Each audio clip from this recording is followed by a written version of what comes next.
Hello everyone, welcome to part 2 of my two-part series on some very nice Peter Bernstein lines. Before we get to the lines, I want to remind you of some upcoming workshops.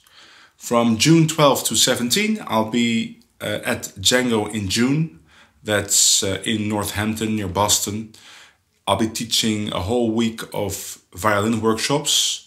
After that, from June 18 to 21st, I'll be in Denver to teach guitar workshops and private lessons. And the same thing applies to Dallas, where I'll be from June 22nd or 21st to June 24th or 5th.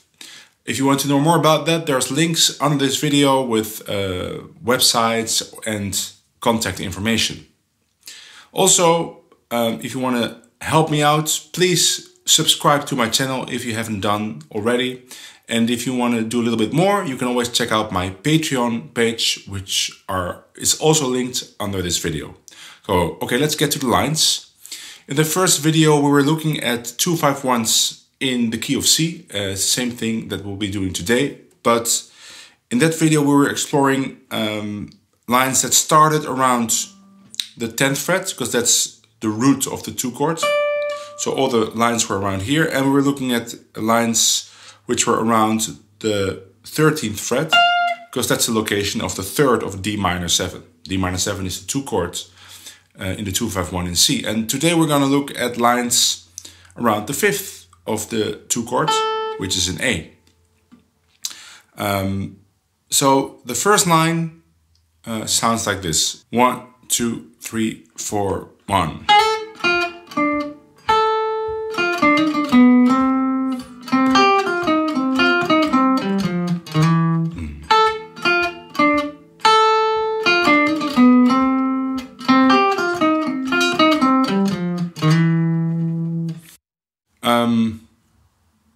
Easy line to play. The first part is just a D minor triad. And then it resolves to the root on the 1 chord. And then we get this bluesy line, which is basically a minor pentatonic phrase, except for the end where it goes to the F. And that's the typical way to play bluesy lines in jazz, right? A blues guitar player would rarely do that, but for jazz guitar, if they play bluesy lines, they often resolve the 4 to the 3rd of the chord. So if we're in C, but there's many bluesy lines that sound like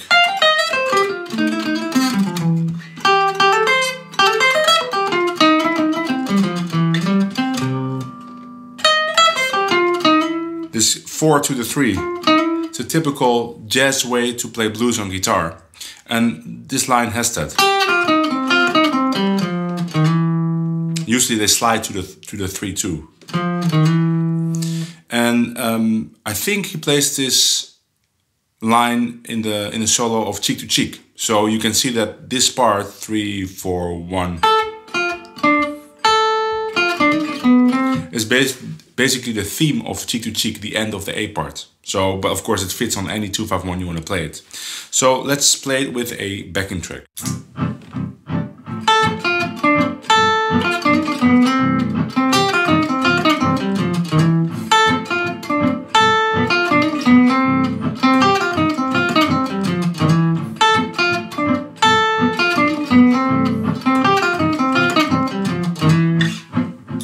The next line is a very easy to play bluesy line, and the thing to make this line sound special is to really play that triplet on the first beat of the G chord, so that E should be early. So 1, 2, 3, right, and then really quarter notes after that. 2, 3.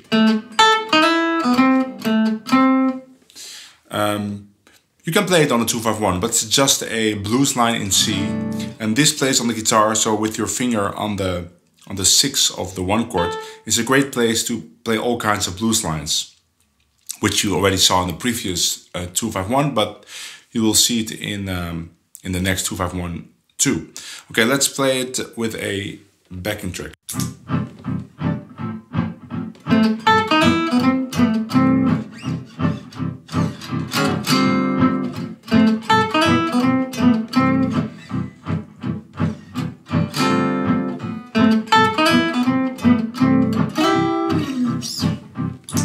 If you want, you can play this double stop at the end of that phrase. I don't think Peter Bernstein would ever do that.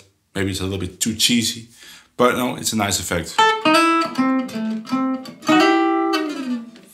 Okay, the third line is another bluesy line. I think originally he didn't even play this on a 251. It's just a bluesy line in C, again around this location. But I put it in the tab on a 251 because it works on the 251. But you can play it on the 1 chord, you can play it on the 5 chord, you can play it on the 4 chord. It's just a bluesy line. It sounds like this: 1, 2, 3, 4, 1, 2.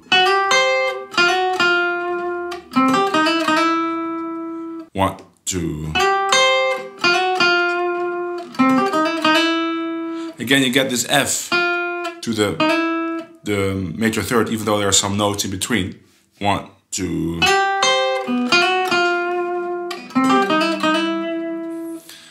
Let's see how it works with a backing.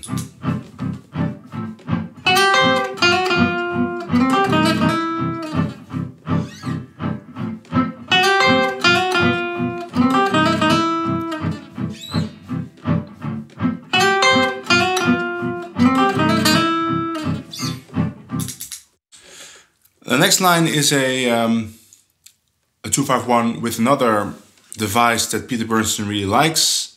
We already talked about it in the previous video. It's playing a tritone substitute on the dominant chord. So in this case it's G7. So he thinks D flat 7 or D or just D flat.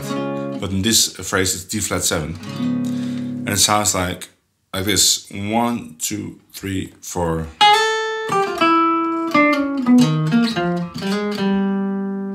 One, 2, 3, 4.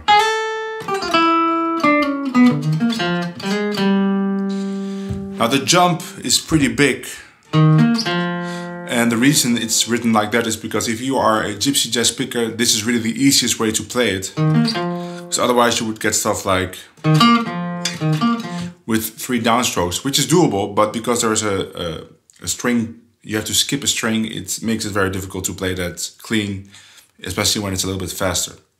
Maybe you could play it. You could play it like this, of course.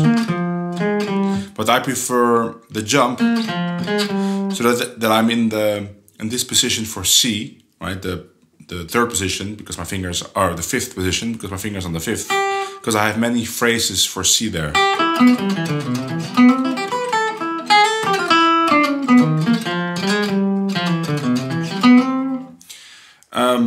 But if you're not a gypsy jazz picker, of course you could play it in a different way, maybe down, up, down.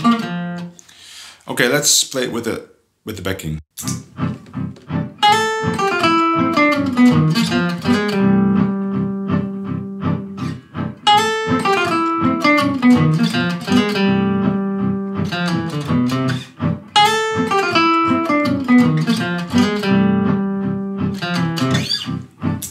Those were the lines with my finger around the 5th with 2 chord. Now I have some lines with my first finger around the root of the 5th of the 5 chord, so of G7. And in that case, I don't think D minor 7. I just think 2 bars of G7, which you can do in the 2/5, right? The D minor 7 and the G7 are so close together, or the chords are so similar, because it's basically one note difference. The C in a D minor 7 becomes a B in a G7. Of course the root changes, but that doesn't really affect your lines. So you can either just skip the D minor 7 in your head when you improvise, even though the comping, maybe a piano or a rhythm guitar, might be playing a D minor 7, you can still just play G7 phrases. So for these lines, I'm thinking from the root of the 5 chord, and I have some lines there also, of course, by Peter Bernstein. And the first line is a bluesy line which sounds like this: 1, 2, 3, 4.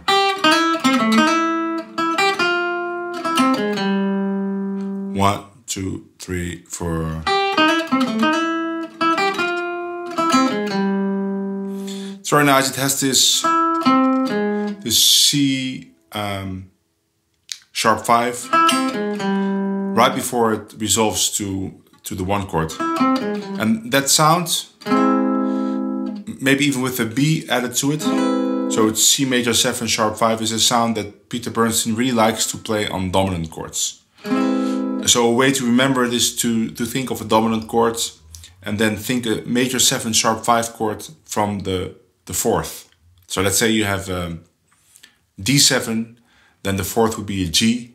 So you play G major 7, but then instead of the normal 5 you play that sound. It's a sound that Peter Bernstein often uses. So it's also in this phrase, even though there's no B, but you still have this sharp 5 on the C. Let's play it with a backing.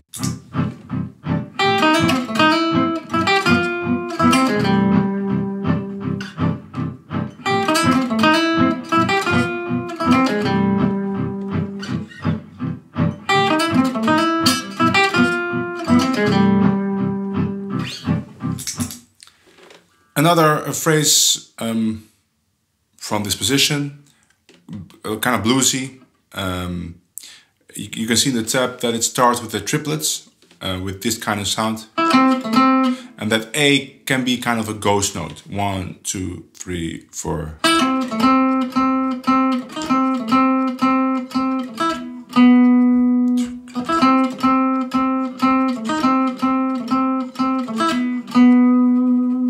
So this line should be played in songs that are not too fast. So for instance, my backing is a little bit too fast for this.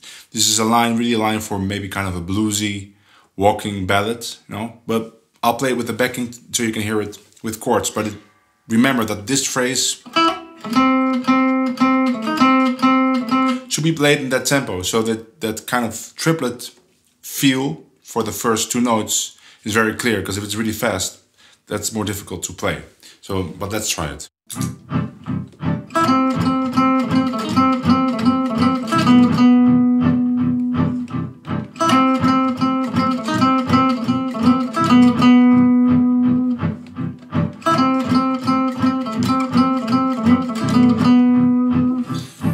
Yeah, that's definitely too fast for the phrase. Next phrase starts on beat 3. Again, it's kind of with a bluesy feel, with many slides to the 3rd. Sounds like this. 1, 2.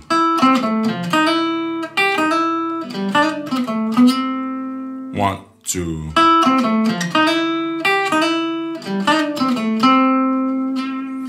Not much to say about it. Just a very nice sounding line. Play it with the backing.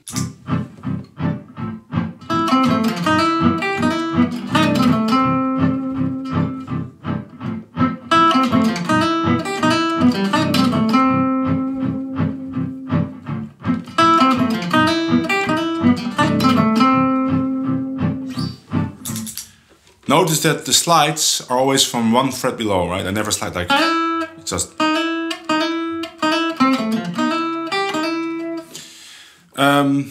The last phrase is a phrase again with that tritone device. So again, it's G7 and we're playing a D flat, we're thinking D flat 7. And he starts with the D flat already on the D minor 7, but again, I'm thinking 2 bars with G7, and even though the rhythm guitar might be playing D minor 7 and I'm playing D flat 7,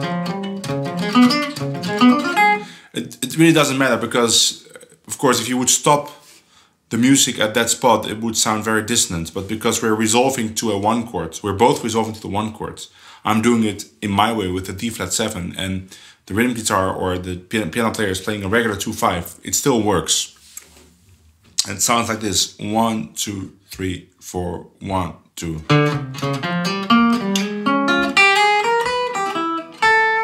One, two.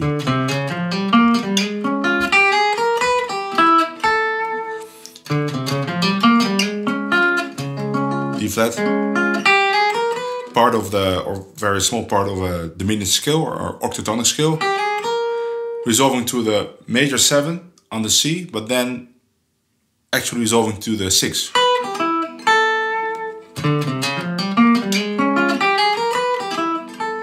Very nice line, typical Peter Bernstein. Let's play it with the backing.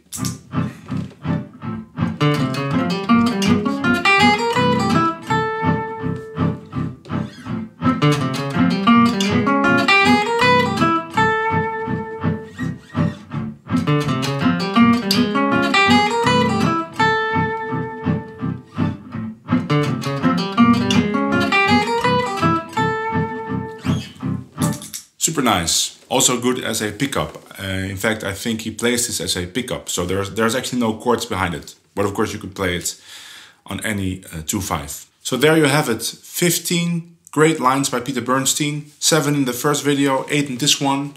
And of course now the task is to practice the lines and then to apply them to different standards. So my advice is to take 1 or 2 standards and take 1 phrase at a time, and then just play that phrase everywhere you can on every 2/5/1.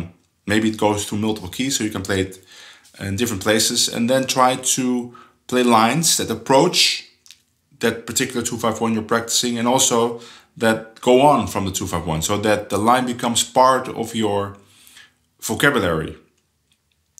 And now this will take a long time. In the beginning you won't be able to play those phrases or licks in a real life gig or jam situation, just because it's not part of your system yet. That will take some time.